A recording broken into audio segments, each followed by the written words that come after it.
அண்மைச் செய்தி. நெல்லையில் பூணூல் அறுக்கப்பட்டதாக கூறுவது உண்மைக்கு புறம்பான செய்தி என காவல்துறை விளக்கம் அளித்திருக்கிறது.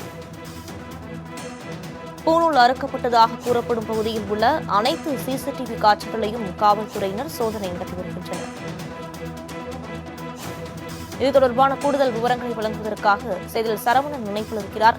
வணக்கம் சரவணன், இந்த சம்பவம் தொடர்பான விவரங்கள். வணக்கம் வினிதா.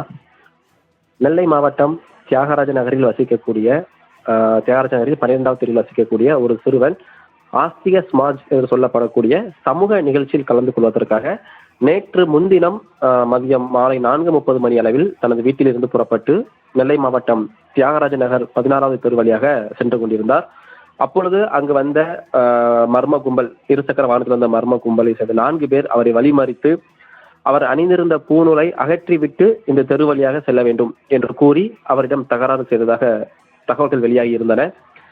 இந்த சூழ்நிலையில் இன்று காலை நெல்லை மாவட்டத்திற்கு 2 நாட்கள் சுற்றுப்பயணமாக வருகை தந்திருந்த மத்திய இணையமைச்சர் எல் முருகன் இந்த விஷயம் குறித்து கேள்விப்பட்டவுடன் உடனடியாக தியாகராஜரில் இருக்கக்கூடிய அந்த சிறுவன் வீட்டுக்கு நேரில் சென்று பெற்றோரிடம் ஒரு தீவிர ஆலோசனையில் ஈடுபட்டிருந்தார்.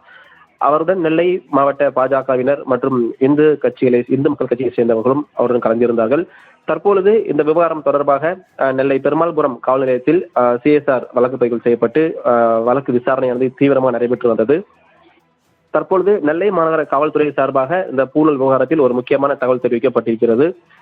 நெல்லையில் பூணூல் அறுக்கப்பட்டதாக கூறுவது உண்மைக்கு புறம்பான செய்தி என்று நெல்லை மாநகர காவல்துறை தற்போது விளக்கம் அளித்திருக்கிறது. 4 பேர் தன்னை வழிமறித்து பூணூலை அறுத்தார்கள் என்று கூறிய நிலையில் அந்த சிறுவன் நடந்து சென்ற பாதையில் இருக்கக்கூடிய அனைத்து வீடுகளிலும் இருக்கக்கூடிய சிசிடிவிகள் கிட்டத்தட்ட 48 சிசிடிவி காட்சிகளையும் கண்காணித்த பிறகு போலீசார் இந்த விளக்கத்தை அளித்திருக்கிறார்கள்.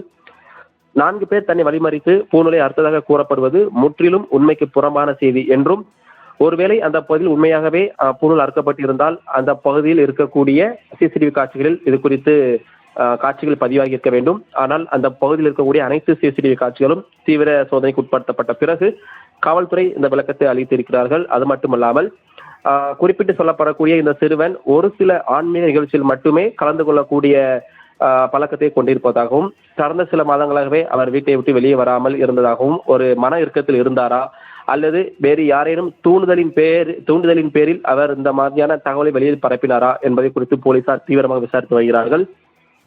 அது மட்டுமல்லாமல் அந்த இளைஞர் கூறியது போல பூணூல் அறுக்கப்பட்ட விவகாரத்துக்கு தற்போது நெல்லை மாநகர காவல்துறை சார்பாக அதிகாரப்பூர்வ அறிவிப்பு இன்னும் சட்டத்தில் வெளியாக இருக்கிறது. தமிழகம் முழுவதும் ஒரு மிகப்பெரிய பரபரப்பை ஏற்படுத்திய அந்த பூணூல் விவகாரத்தில் தற்போது நெல்லை மாநகர காவல்துறையின் விளக்கம் ஒரு முக்கிய திருப்பத்தை கொண்டு வந்திருக்கிறது.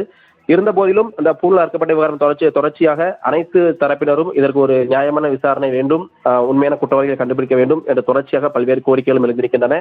இன்னும் சொல்ல வேண்டுமேயானால் மத்திய இணையமைச்சர் கூட நேரில் வந்து இதில் விசாரித்ததும் என்ற முக்கிய விஷயமாகவே பார்க்கப்படுகிறது. நெல்லை மாநகர காவல்துறை சார்பாக அளிக்கப்பட்ட விளக்கம் தற்போது சற்று நேரத்தில் அதிகாரப்பூர்வமான அறிவிப்பாக வெளிவர இருக்கிறது. இது தொடர்ச்சியாக சிறுவன் மற்றும் அந்த பகுதியில் வசிக்கக்கூடிய குடும்பத்தார்கள் மற்றும் தெருவில் வசிக்கக்கூடியவர்கள் மற்றும் சிறுவனின் பெற்றோர் உட்பட அனைவருமே போலீசார் இன்னும் தற்போது வரை ஒரு தீவிரமான விசாரணை மேற்கொண்டு வருகிறார்கள். இன்னும் சற்று நேரத்தில் இந்த பூணூல் விவகாரத்தில் அதிகாரப்பூர்வ அறிவிப்பு, அதாவது பூணூல் உண்மையாகவே அறுக்கப்பட்டதா அல்லது சிறுவன் மன இறுக்கத்தில் இருந்ததால் இந்த மாதிரியான தகவலை வெளியே பரப்பினாரா என்பது குறித்து அதிகாரப்பூர்வமான அறிவிப்பு இன்னும் சற்று நேரத்தில் வெளியாக இருக்கிறது. வினிதா, விரிவான விவரங்களுக்கு நன்றி சரவணன்.